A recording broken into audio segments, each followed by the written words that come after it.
கபாலபதி பயிற்சி பார்க்க போகிறோம். இந்த கபாலபதி பயிற்சி பார்க்கறதுக்கு முன்னாடி நம்ம முதுகு தண்டு, கழுத்து, தலை எல்லாம் நேராக இருக்கணும். இடது கைக்கு தான் வேலை, வாய் மூடி இருக்கணும். பாருங்க, அப்படின்னு மூச்சு காத்து தள்ளணும். இப்படி மூச்சு காத்து தள்ளணும். அப்போ வாய் மூடிட்டு இப்படி மொத்தம் 10 முறை இப்படி லெஃப்ட் ரைட்டு மொத்தம் 10 முறை பாருங்க. ஒரு தடவை செஞ்சு காட்டுறேன்.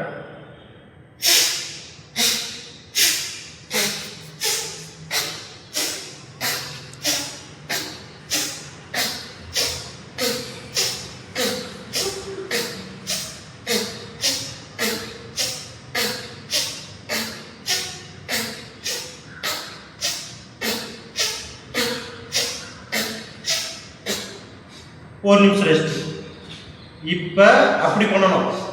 இதுலேயே இன்னொன்று கூடுதலாக சப்போர்ட் பண்ணி பண்ணணும். எப்படின்னா, ஆசன பகுதியை இறுக்கி பிடிச்சிக்கிட்டு தான் பண்ணணும். விட்டுறாமல் பண்ணணும். அந்த 10 முறை பண்ணது விட்டுடலாம். எப்படி பாருங்க, ஏற்கனவே சொல்லிட்டான், தலை, கழுத்து, முதுகு தண்டு நேராக இருக்கணும், வாய் பிடிக்கணும். லெஃப்ட் கைக்கு தான் ரைட் கைக்கு வேலை. இதில் மூளை சம்மந்தப்பட்ட நோய் இருக்குங்க பண்ணக்கூடாது. அதேமாரி ஹார்ட் சம்மந்தப்பட்ட இருக்கவங்களும் பண்ணக்கூடாது. பிபி ப்ரெஷர் இருக்கவங்களும் பண்ணக்கூடாது. இந்த பயிற்சி இது பண்ணுறதுனால தலை உச்சிக்கு நல்லா ரத்தம் போகும், சுறுசுறுப்பாக்கலாம். நெஞ்சில் இருக்க சளி கரைஞ்சி வெளியே வந்துடும், மூக்கில் இருக்க சளி வந்துடும், நெத்தியில் இருக்க சளி, கபத்தில் இருக்க சளி கூட வெளியே வந்துடும். பார்க்கலாங்களா? இன்னொரு முறை பண்ணலாம். செஞ்சுட்டு ஒரு முறை ரெஸ்ட் எடுக்கணும். சளி வரும், அதனால தான் லெஃப்ட் கை யூஸ் பண்ணுறோம். இல்லைன்னா கட்சி மாதிரி வச்சுக்கலாம்.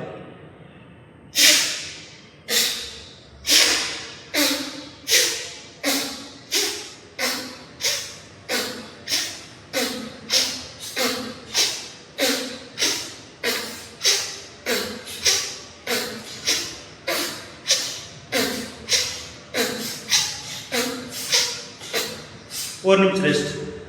2 முறை பண்ணலாம். இன்னும் ஒரு முறை ஆசன பகுதியை இறுக்கி பிடிச்சிட்டு இருக்கிறத இப்போ விட்டுறலாம். எப்போ அது முடிஞ்ச பிறகு. இப்போ பண்ண போகிறதுக்கு முன்னாடி ஆசன பகுதியை இறுக்கி பிடிச்சிக்கணும். வாய் க்ளோஸ் பண்ணணும்.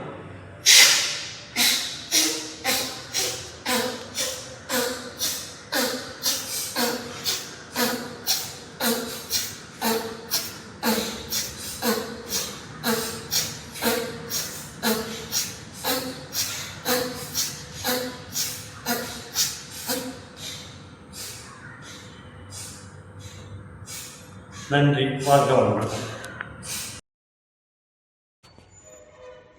கபாலபதி பயிற்சி நன்மைகள்.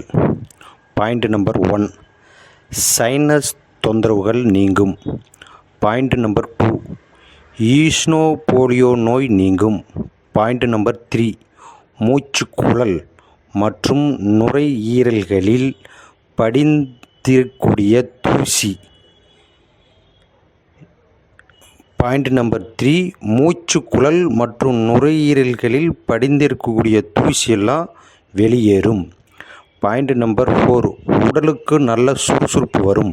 பாயிண்ட் நம்பர் 5, மூளைக்கு